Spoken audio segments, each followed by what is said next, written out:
Ya, kita mulai ya. Bismillah. Assalamualaikum warahmatullahi wabarakatuh.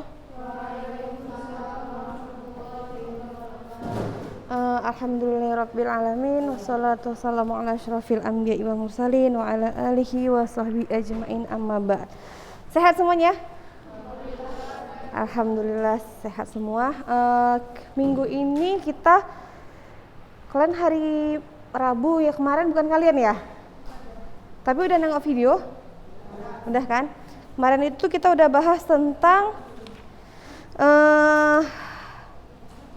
perkembangan generatif kan, perkembangbiakan secara generatif. Sedikit kita ulang ya. Jadi tumbuhan berbiji tertutup, di sini adalah Angiospermae. Kita bagi dia sistem perkembangbiakannya dengan dua cara, itu vegetatif dan generatif. Yang vegetatif kita udah selesai. Catatannya udah siap? Udah? Nanti tunjukkan mouse saja ya. Terus abis itu hari ini kita belajar tentang generatif. Generatif itu kayak kalau vegetatif dia kan alat perkembangbiakannya kan organ tubuhnya sendiri, yaitu antara batang, akar ataupun daun. Nah, kalau dia generatif, alat yang dipakai apa, Nak? Alat perkembangbiakannya apa, Nak? Bunga ya kan, bunga, di bunganya, karena di bunga ada sel kelamin jantan dan sel kelamin betina. Yang jantan di bunga namanya apa? Benang sari ya. Kalau yang betina adalah putik. Belum ada lagi buku anti. Gak diambil ke sana, gak ada lagi. Coba anti ke perpustakaan, mungkin di perpus ada itu. Ya, nanti cek di ada perpus udah buka kan? Nah, coba lihat di situ. Ada itu biasanya. Anti buku anti mana? Itu si Fatimah sama Canita bukunya ada dua-duanya. Kasih dulu satu, pinjam dia.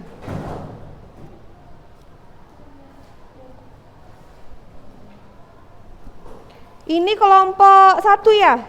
Absen sebentar ya. Ayla ada daring. Memang nggak pernah datang ya? Memang dia pilih daring? Biasa datang? Gak ada keterangan? Gak ada kabar? Angelina? Daring dia memang. Caila ada, Canita ada, Danisha ini online ya. Diandra izin dia nih, Diandra izin ya, nanti buat di sini ya. Siapa sekretarisnya? Haura, buat nanti izin dia ya, Diandra. Dwi ada Elva online ya. Fadilah Kaula ada, Fadia ada, Felicia ada, Fatona ada, Fatimah ada, Haura ada, Humairah online. Jihan Alia online juga. Ya. Najiha Takiatur ada, Najla online, Naziha juga online. Terus selain itu Syahna, oke. Nah, perkembangan generatif pada tumbuhan itu ada di tempatnya di bunga, ya kan? Kemarin udah kita bahas kan organ-organ di bunga apa aja, ya kan? Ada benang sari, kepala putih, habis itu ada putih juga, ada mahkota, ada kelopak bunga dan lain sebagainya. Kali ini kita udah bahas penyerbukan belum?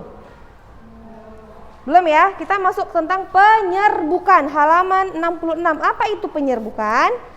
Penyerbukan adalah peristiwa di mana jatuhnya benang sari di kepala, jatuhnya serbuk sari, jatuhnya serbuk sari di kepala putih. Ini nggak enak kali lah ini, Kalian bereskan kenapa? Ya, bisa kan? Susah ininya, susah aja ya. Bereskan ya, Nak, biar nggak berbelit-belit. Apa tadi penyerbukan?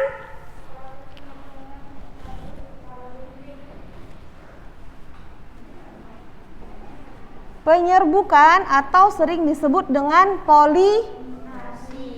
polinasi adalah peristiwa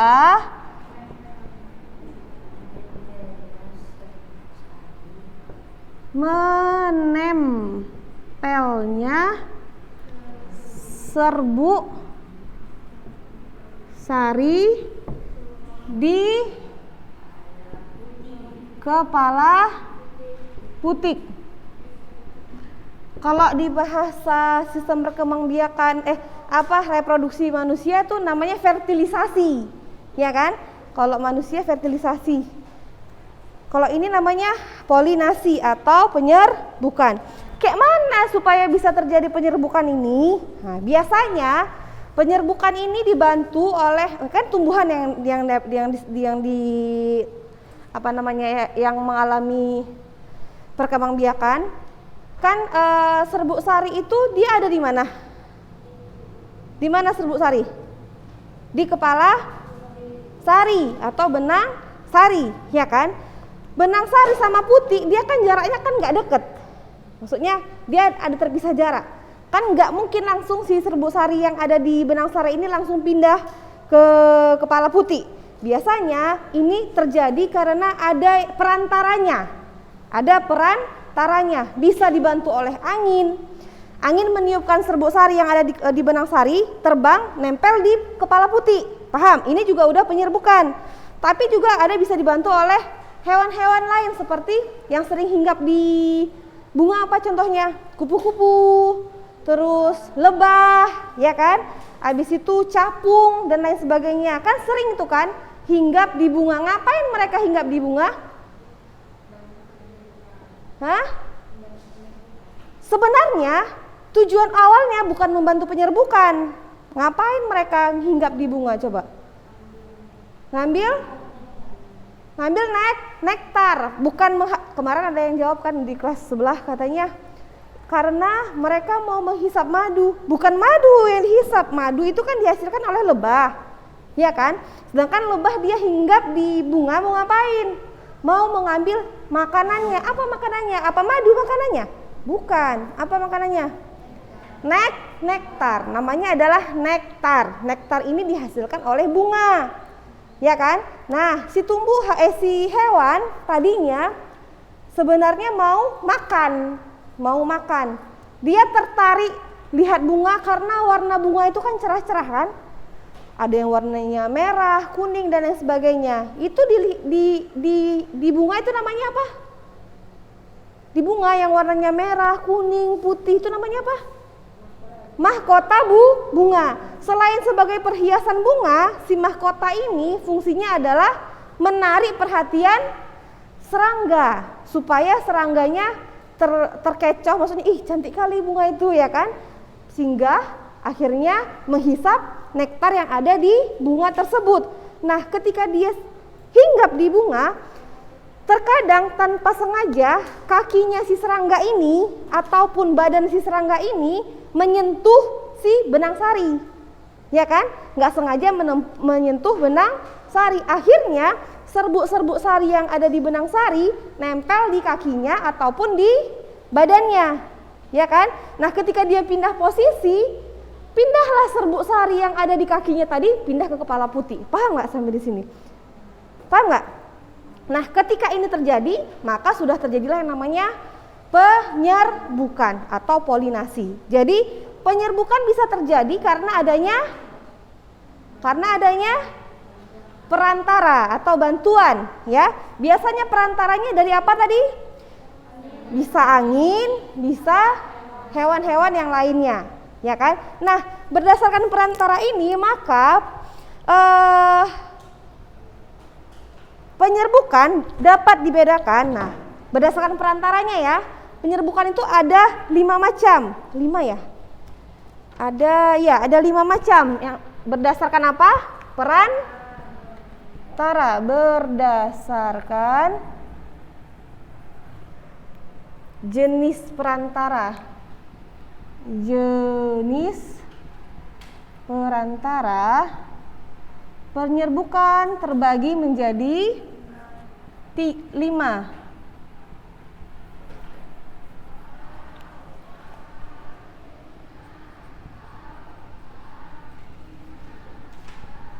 Bukan dibagi menjadi, yang pertama namanya adalah anemogen. entomogami. Yang kedua entomogami. Entomogami. Yang ketiga ornitogami.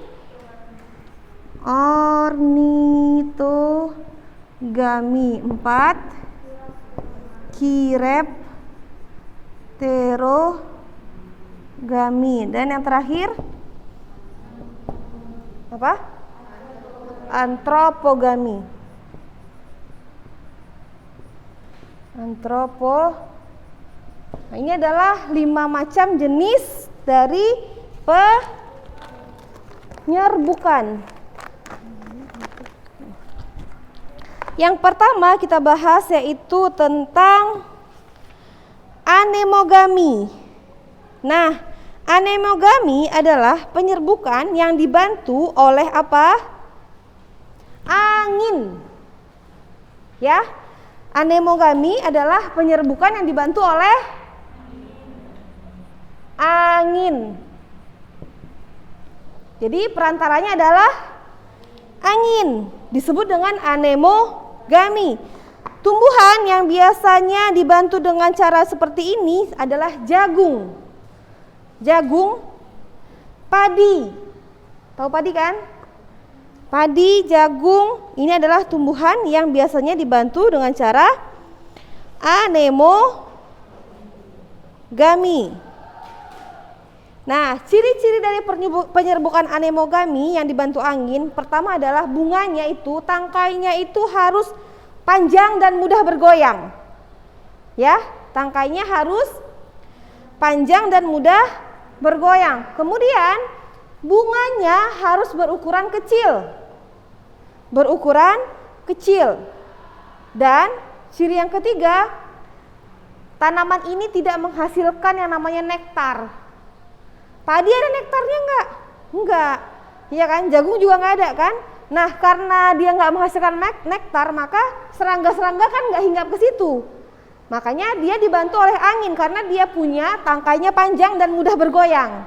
Nah, ketika dia bergoyang, maka serbuk sari yang ada pada benang sari akan pindah ke kepala putik. Paham sampai di sini?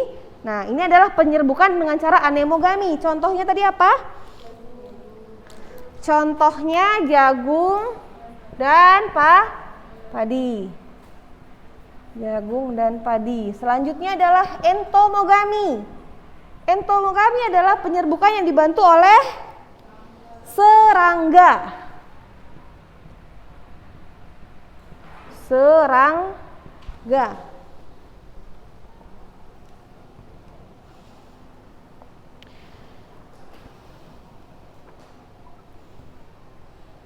Kalian sambil nulis ya.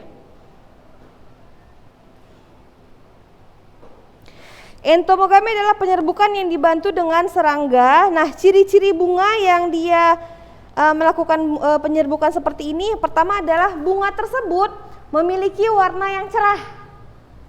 Bunganya harus punya warna yang cerah. Kenapa harus punya warna yang cerah? Iya, benar sekali, Masya Allah Syahna. Jadi dia menarik perhatian serangga yang lewat, ya kan? Kalau dia warnanya cerah, serangganya terkecoh, ih cantik nih gitu kan.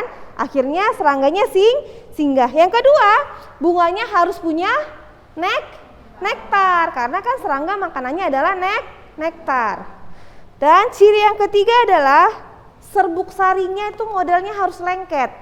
Kenapa lengket? Supaya lengket di kaki serangga yang singgah. Ya, contoh dari contoh dari tumbuhan yang dia entomogami apa nak? Contohnya bunga matahari bisa ya. Warnanya kan kuning cerah ya. Apalagi? Bunga matahari. Terus apa yang bunga yang warnanya cerah? Mawar boleh. Dan lain sebagainya ya. Dan lain-lain. Nah, yang ketiga adalah penyerbukan dengan cara dibantu oleh burung. Namanya adalah ornitogami. Ini dibantu oleh burung.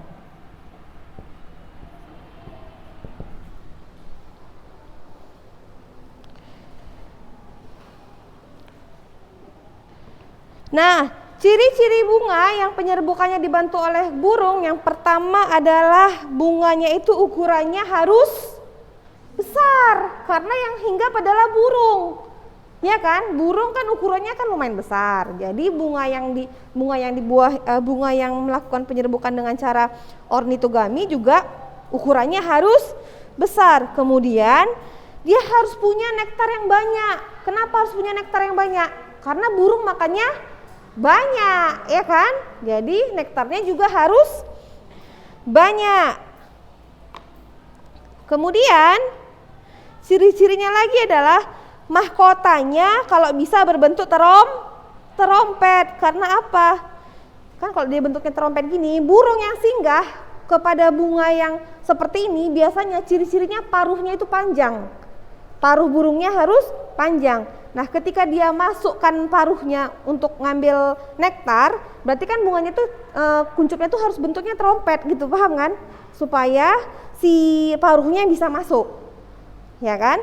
Nah, kemudian bunganya itu nggak ada baunya, harus bunganya tidak berbau. Ini adalah ciri-ciri tumbuhan yang melakukan penyerbukan dengan cara ornitogami. Contohnya bunga apa? Ada yang tahu? Di sini kalau di buku namanya bunganya adalah bunga cangkring atau bunga dab-dab namanya. Bahasa biologinya adalah Erythrina variegata. Nah, burung yang biasanya membantu proses penyerbukan ini adalah burung kolibri. Burung kolibri karena dia ciri-cirinya paruhnya panjang. Udahlah panjang, kecil. Paruhnya itu kan kecil, kemudian panjang. Terus yang keempat adalah kirop bukan kirep ya. Chiropterogamia. Ya kan? Ini adalah penyerbukan yang dibantu oleh kelelawar. Ini tadi bunga apa contohnya tadi? Bunga cangkring ya. Ini yang ini bunga cangkring.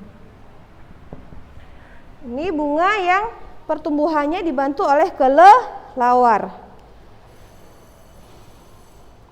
Ciri-ciri dari bunga yang penyerbukannya dengan Chiropterogami adalah bunga tersebut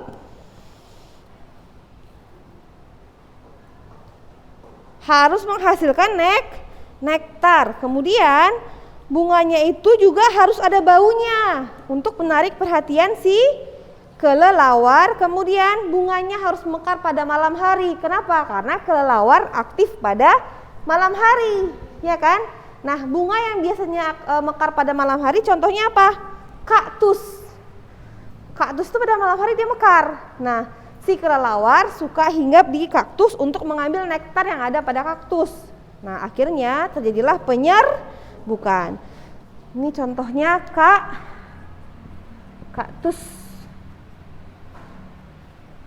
Dan yang terakhir adalah antropogami. Ini adalah penyerbukan yang dibantu oleh manusia.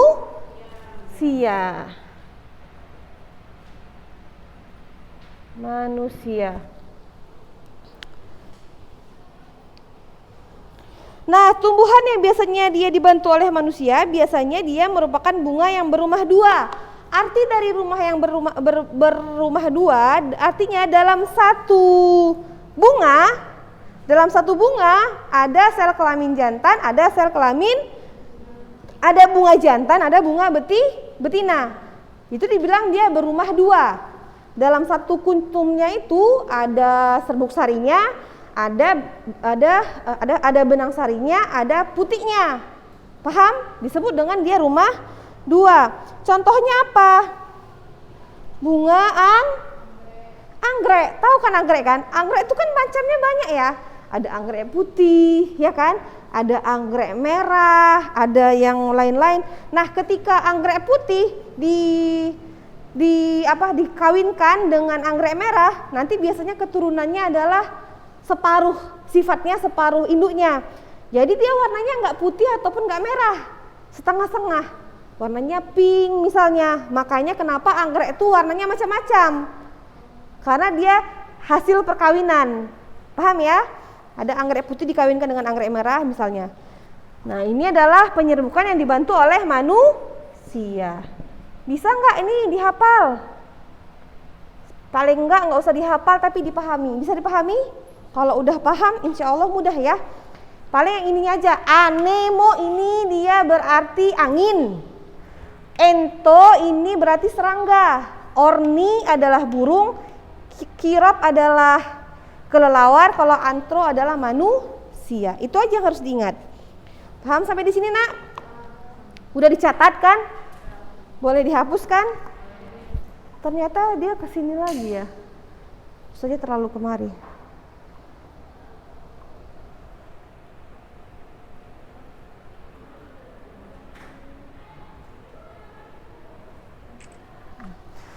Sambil ini ya, Ustazah sedikit mau mungkin beberapa hari yang lalu ketika Ustazah masuk kemari, Ustazah bawa anak kan. Jadi kalian mungkin terganggu ya dengan adanya anak Ustazah gitu kan. Jadi kalau kalian merasa terganggu, Ustazah mohon maaf sebesar-besarnya. Jadi memang kemarin Ustazah minta dimaklumi memang kemarin karena nak punya anak ini kan kodrat manusia ya, khususnya perempuan ya kan. Jadi mau nggak mau ya harus dibawa karena dia masih menyusui juga sebenarnya. Cuman kemarin ada juga yang keberatan mungkin karena Ustazah bawa, jadi akhirnya Ustazah memutuskan udahlah anaknya ditinggal mungkin dalam beberapa jam. Tapi kalau kemarin tidak nyaman dengan seperti ini yang di rumah juga ya, Ustazah mohon maaf, mohon dimaafkan. Mudah-mudahan kedepannya kalian bisa belajar dengan lebih konsentrasi lagi ya kan. Nah lanjut ya, tadi itu adalah penyerbukan yang dibantu yang berdasarkan dengan perantara atau yang membantu mereka ya kan.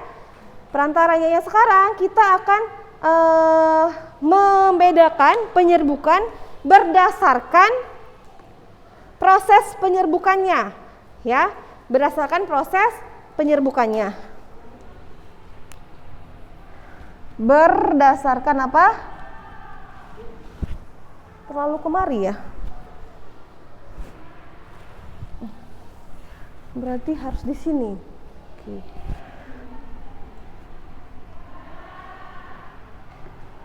Penyerbukan berdasarkan apa nak? Prosesnya ya. Prosesnya terbagi menjadi 3 ya? 4. Yang pertama namanya adalah penyerbukan sendiri.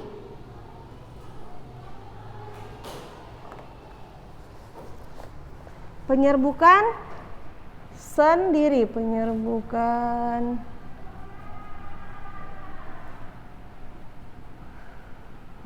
sendiri atau bahasanya autogami. Autogami. Yang kedua, penyerbukan tetangga.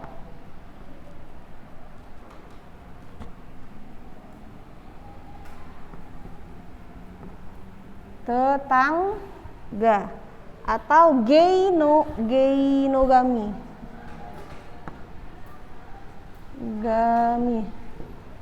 Canggih kali emang spidolognya ini ya kan.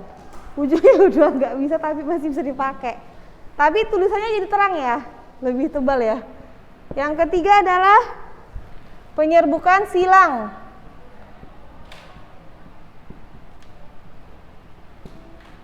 Silang atau alogami atau sering juga disebut dengan xenogami. Keempat adalah penyerbukan bastar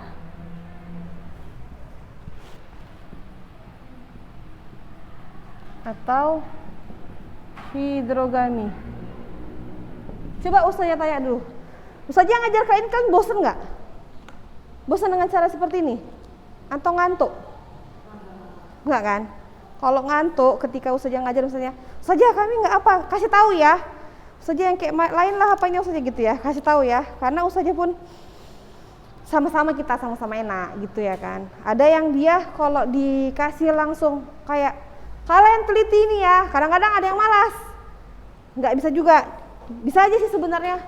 Ini kalian ustazah suruh di rumah referensi, cari referensi sendiri, nanti ketika kalian masuk ustazah tanya. Bisa juga kayak gitu kan. Saya ustazah nggak bahas secara detail, kalian disuruh membahas secara mandiri, bisa sebenarnya, tapi ustazah tahu kayak mana kemampuan kalian. Jadi makanya ustazah pakai cara kayak gini. Nanti ketika misalnya cara kayak gini pun kalian kurang apa, kalian harus kasih tahu saja, ya. Nah, penyerbukan dengan berdasarkan prosesnya terbagi menjadi 4. Pertama disebut dengan penyerbukan sendiri, artinya serbuk sarinya bisa menempel pada putik sari yang berasal dari bunga itu sendiri. Jadi dalam satu bunga ya kan ada 2 jenis ada betinanya ada jantannya. Dia bisa penyerbukannya itu menempelnya putiknya itu di bunga itu sendiri. Serbuk sarinya nempel di putik di bunga itu sendiri. Disebut dengan penyerbukan sendiri. Nah, kalau di yang tetangga, serbuk sarinya itu menempel pada putik yang berasal dari bunga lain, tetapi masih tumbuhan itu sendiri. Paham nggak? Nggak. Kalau yang ini, nih, dalam satu kuntum bunga, kan kalau satu tanaman kita sebut dengan satu tanaman, satu pohon lah misalnya, itu bunganya kan ada banyak. Betul nggak? Dalam satu pohon, itu bunganya kan ada banyak. Nah, kalau yang dia penyerbukan sendiri ini, satu pohon dia, satu bunga, satu kuntum bunga, dia sendiri, dari putiknya sendiri, dari benang sarinya sendiri. Inilah disebut dengan autogami. Tapi kalau dia tetangga, dia masih di pohon yang sama, tetapi bunga yang berbeda. Paham? Paham nggak? Ya, paham ya? Jadi dia satu pohon, satu jenis, cuman posisi bunganya berbeda. Nah, kalau yang auto, dia satu bunga ini, satu kuntum, sendiri. Kalau yang tetangga di pohon yang sama, tumbuhan yang sama, tetapi dia tetangganya, dari hasil tetangganya, paham? Disebut dengan tetangga. Udah? Kalau dia yang silang, serbuk sari yang menempel pada kepala putik itu berasal dari tumbuhan yang lain, ya kan? Dan tumbuhan ini masih jenisnya sama. Jadi misalnya gini, beda pohon, tetapi jenisnya sama. Ngerti nggak? Jadi misalnya ada pohon bunga mawar misalnya, yang ini tanamnya kan sendiri. Di sebelahnya ditanam lagi ada pohon bunga mawar yang lain. Kan jenisnya masih sama-sama mawar, tetapi dia serbuk sari yang ditempelkan yang di sini dari tumbuhan yang lain. Paham? Dari pohon yang lain, tetapi masih jenisnya yang sama. Nah, kalau yang bastar ini adalah serbuk sari yang menempel pada kepala putik yang berasal dari bunga pada tumbuhan yang lain, beda jenisnya, ya, beda jenisnya tapi punya satu sifat atau setidaknya dia punya satu sifat yang beda. Jadi dia gini, paham nggak ini kok kalian baca? Paham nggak? Dia beda pohon, tumbuhannya pun juga jenisnya beda, tetapi dia adalah yang sedikit-sedikit sama, tapi setidaknya ada satu sifat yang berbeda. Makanya disebut dengan bastar. Ya. Nah, kayak contohnya anggrek tadi. Anggrek itu kan ada anggrek putih, ada anggrek merah. Tapi kan dia sama-sama anggrek, tapi jenisnya berbeda. Ngerti kan? Nah, ini disebut dengan persilangan bastar. Bisa dipahami nggak? Kalau sendiri tadi kayak mana? Coba si Dwi sendiri kayak mana tadi Dwi? Dari bunga itu sendiri benang sarinya. Oke, paham dia berarti. Fadilah, kalau yang tetangga gimana? Tetangga? Iya, benar sekali. Kalau yang silang itu gimana si Felicia, silang?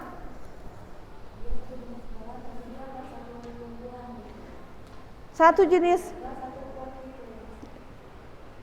Dia satu pohon. Bunga yang berasal, jadi dia beda pohon, tetapi dia jenisnya sama, gitu ya. Nah, kalau yang bastar gimana si Fatona? Yang bastar gimana?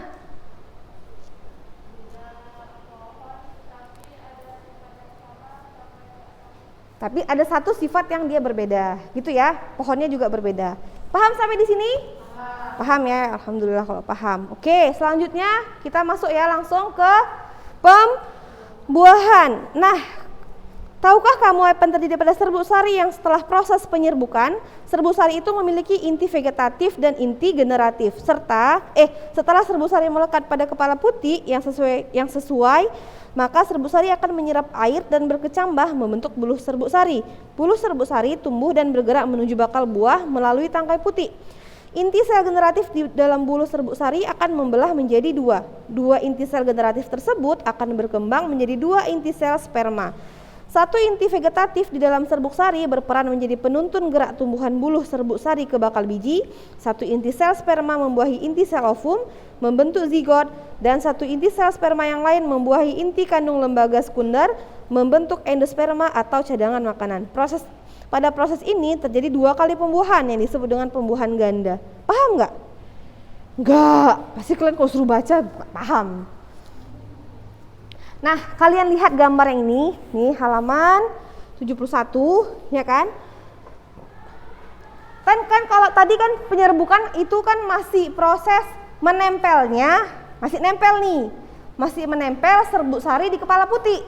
Tapi belum terjadi pembuahan, belum membentuk zigot. Paham sampai di sini? Serbuk sari yang menempel di kepala putih ini, nempel dia, lama-kelamaan dia akan berkecambah. Tahu nggak berkecambah? Tumbuh. Kayak ini loh, kacang hijau.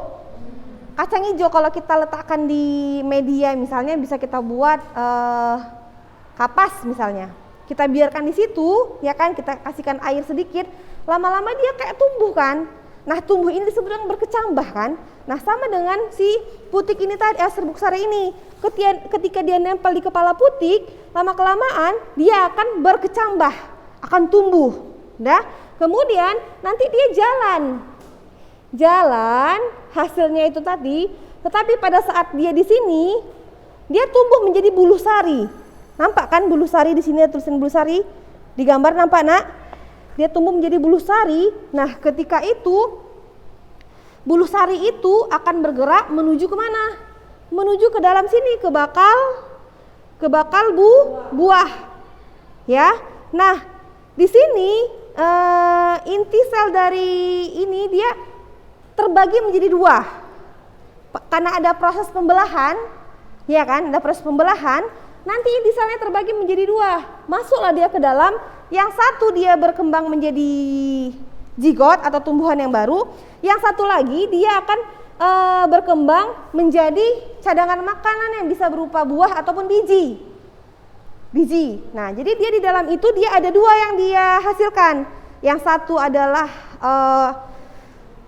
zigot atau calon tumbuhan yang baru. Yang satu lagi adalah cadangan makanan. Proses pembuahan ini disebut dengan pembuahan ganda karena dia ada 2 yang dibuahi. Yang pertama tadi dia membuahi apa? Satu inti sel spermanya membuahi inti sel telur, yang satu lagi adalah dia membuahi inti kandungan lembaga sekunder yang nanti akhirnya yang satu berubah menjadi zigot, yang satu lagi berubah menjadi cadangan makanan. Itulah yang disebut dengan pembuahan ganda karena dia membuahi dua inti sel. Nah, selanjutnya halaman 72 kita belajar tentang penyebaran biji. Pernahkah kamu menemukan tumbuhan yang tempat tumbuh induknya berjauhan dengan tempat tumbuh anaknya? Mengapa demikian? Maksudnya dia ketika dia tumbuh nggak dekat sama tumbuhan mamanya, paham nggak? Ini namanya terjadi penyebaran biji. Tumbuhan tersebut ternyata melakukan penyebaran biji. Setelah terjadi pembuahan, bakal biji akan menjadi biji. Biji ini nanti dia akan ditutupi yang namanya buah. Kayak mangga atau rambutan, itu kan dia ada buahnya kan? Dagingnya ini kan menutupi bijinya. Paham nggak? Di dalam dia, di luarnya itu dagingnya, itu buahnya. Nah, pada Angiospermae biji diselubungi oleh buah yang telah berkembang menjadi bakal buah. Buah juga dapat membantu dalam penyebaran biji. Penyebaran biji yang jauh dari induk akan meningkatkan peluang biji untuk tumbuh dan berkembang dengan baik menjadi individu yang baru. Hal ini karena biji yang tumbuh pada suatu area dekat dengan induk akan berkompetensi dengan induk untuk mendapatkan cahaya, air, dan nutrisi. Jadi itu dibaca aja, nggak usah terlalu diapain kali ya, nggak usah terlalu dipusingkan kali. Jadi Ustazah hanya kasih ininya aja, jenis-jenisnya saja, karena ini nak kalau kita bahas sebenarnya masih panjang lagi. Nanti kita akan bahas tumbuhan paku, akan bahas tentang tumbuhan lumut, baru kita bahas tentang hewan. Kalau hewan cuma si kita yang dibahas. Kalau yang tumbuhan ini yang agak banyak, karena jenis tumbuhan juga ada banyak kan. Ada tumbuhan berbiji tertutup, berbiji terbuka, ada lumut, ada apalagi paku. Nah, berkaitan dengan penyebaran biji, cara tumbuhan melakukan penyebaran biji ada 4 macam. Ya. Cara tumbuhan melakukan penyebaran biji ada berapa? 4 macam. Pertama namanya adalah anemokori. Beda ya sama tadi kan anemogami. Ini anemokori. Kalau gami itu penyerbukan, kalau kori dia penyebaran biji. Paham sampai di sini? Jadi kalau anemogami penyerbukan yang dibantu hewan seperti angin ya. Anemogami adalah penyerbukan yang dibantu oleh angin. Kalau anemokori adalah penyebaran biji yang dibantu oleh angin. Paham sampai di sini? Penyebaran biji yang dibantu oleh angin. Ciri-cirinya adalah bijinya harus kecil-kecil, kemudian ringan dan bersayap. Jadi kalau dia diterbangi angin, bijinya bisa terbang. Contohnya adalah bunga dandelion. Tahu bunga dandelion kan? Itu yang digambar tuh loh. Sering kan kita lihat bunga dandelion kan? Kalau kita tiup gitu aja dia langsung nyebar. Ya kan? Kita tiup bunga dandelion. Sering tuh di TV-TV tuh, film-film apa gitu. Ada bunga ditiupin, terbang dia. Nah, ini adalah ciri bunga yang dia penyebaran bijinya dengan cara dibantu oleh angin. Ya. Dengan ditiup, bijinya terbang kemana-mana. Akhirnya bijinya nempel di tanah, tumbuh menjadi tumbuhan yang baru. Paham? Paham. Makanya disebut dengan penyebaran biji. Ngerti sampai di sini? Ya. Jadi yang pertama tadi anemokori adalah penyebaran biji yang dibantu oleh angin. Ciri-cirinya bijinya harus kecil, ringan, dan mudah terbang. Ya kan? Nah, contohnya adalah bunga dandelion. Yang kedua adalah hidrokori. Hidro itu air.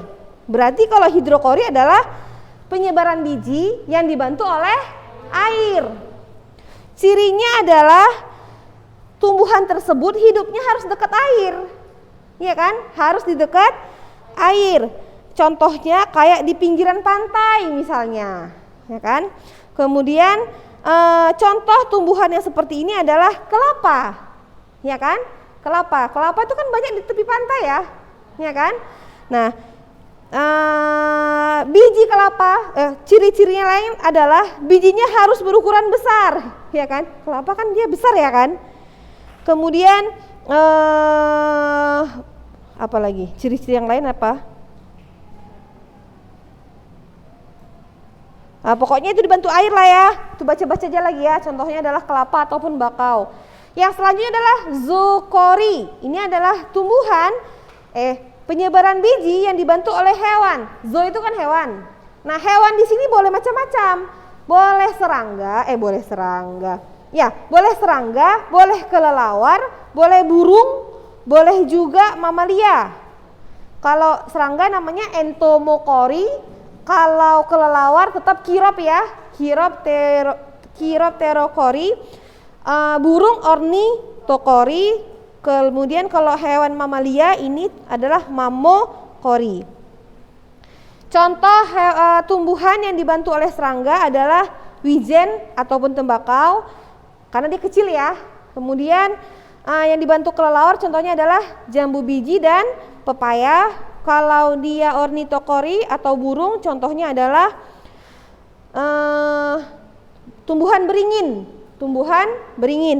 Kalau yang dibantu oleh hewan mamalia contohnya adalah luwak.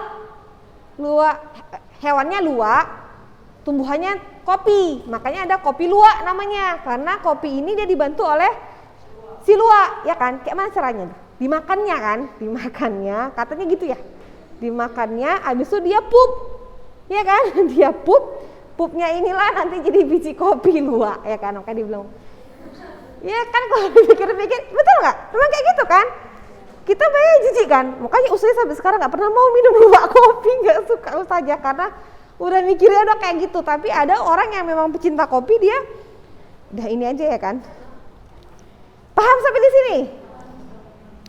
Kemudian ada antropokori, ini adalah penyebaran biji yang dibantu oleh manusia. Contohnya apa? Padi, ya kan? Biji padi atau jagung kan tumbuh manusia yang tanam kan, disebar bijinya kan sama manusia kan? Paham nggak? Nah, ini adalah penyebaran biji yang dibantu oleh manusia. Paham sampai di sini, Nak? Kalau yang tadi itu penyerbukannya, kalau ini penyebaran bijinya, ya. Kalau penyerbukan, Mas, kenapa kalian lihat keluar ada orang? Hah? Ada apa?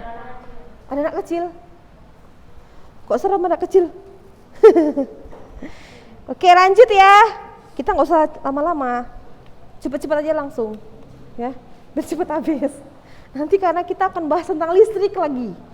Nanti ada pewarisan sifat lagi. Jadi Ustazah mau kejar inilah. Nah, abis itu yang selanjutnya adalah tentang perkecambahan. Nah, kalau perkecambahan ini adalah tentang biji-bijian ya, seperti ditanam ini. Apa itu perkecambahan? Perkecambahan adalah proses di mana ketika biji mulai tumbuh menjadi tumbuhan yang baru, ya. Contohnya adalah kacang hijau. Kacang hijau itu kan kayak tadi dibilang dia mengalami yang namanya perkecambahan. Apa itu? Tumbuhan baru. Biji yang dimulai akhirnya menjadi tumbuhan baru disebut dengan kecambah. Selanjutnya itu tadi adalah tentang perkembangbiakannya. Sekarang perkembangan hidup tumbuhan Angiospermae.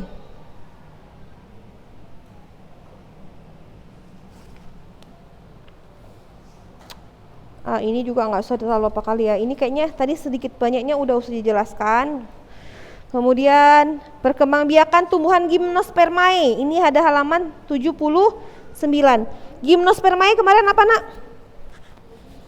Perkembangan tumbuhan yang dia apa? Tumbuhan apa itu Gymnospermae? Berbiji.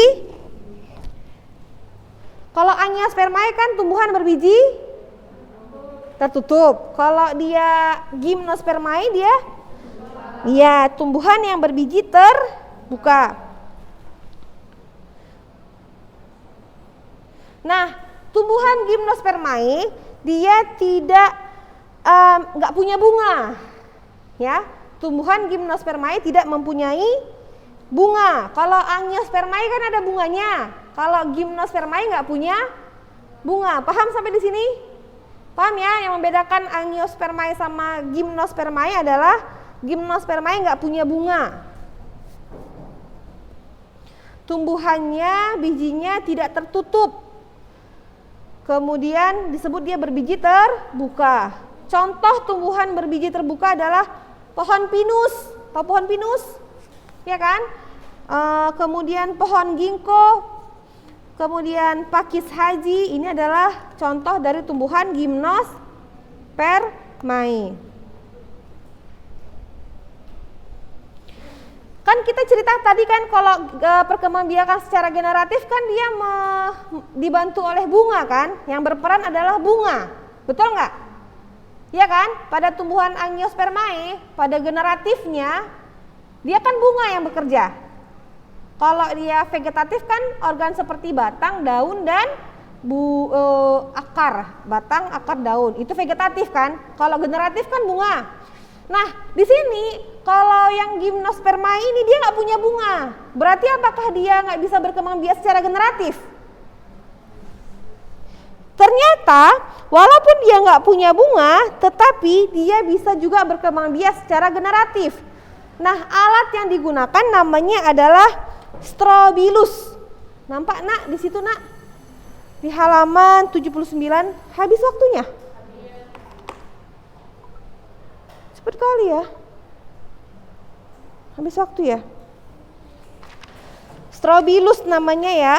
Nah, Ustazah minta untuk perkembangbiakan tumbuhan gimnospermae ini kalian baca-baca di rumah aja dulu ya. Ustazah minta yang di rumah sama yang di sekolah ini diringkas. Yang dari buku kamu ringkas, tahu ringkas kan? Meringkas tuh berarti nggak memindahkan catatan ya. Artinya kalian cari yang penting-penting, yang penting saja, kemudian pindahkan ke buku catatannya. Nanti minggu depan kalian kumpul. Kalian berarti hari Rabu masuk ya? Rabu kan? Rabu kumpul. Yang di rumah kumpulnya, yang sekarang kelompok 2 ngumpulnya di hari Kamis. Kamis Ustazah kan masuk juga, tapi Ustazah nggak ke kelas kalian, tapi ada Ustazah di kantor. Kumpulnya ke kantor, ya? Paham semuanya? Jadi Ustazah nggak bahas lagi tentang gimnospermae. Kamu ringkas, kamu apa? Kalau ada yang nggak ngerti tanya. Ya, kalau ada yang tidak mengerti boleh ditanyakan, boleh via japri melalui WA dan sebagainya. Paham sampai di sini? Paham ya? Nanti minggu depan Ustazah masuk, kita tinggal bahas tentang perkembangbiakan hewan, ya. Udah habis hewan, habislah bab kita, 2 bab kita habis tentang perkembangbiakan hewan, tumbuhan sama manusia. Habis, baru nanti kita bahas tentang pewarisan sifat. Nah, dengan demikian kita tutup pertemuan kita dengan membaca doa kafaratul majlis. Subhanakallahumma bihamdika asyhadu alla ilaha illa anta astaghfiruka wa atubu ilaik. Ustazah mohon maaf kalau selama pembelajaran ada kata-kata yang menyinggung kalian, mohon dimaafkan. Assalamualaikum warahmatullahi wabarakatuh.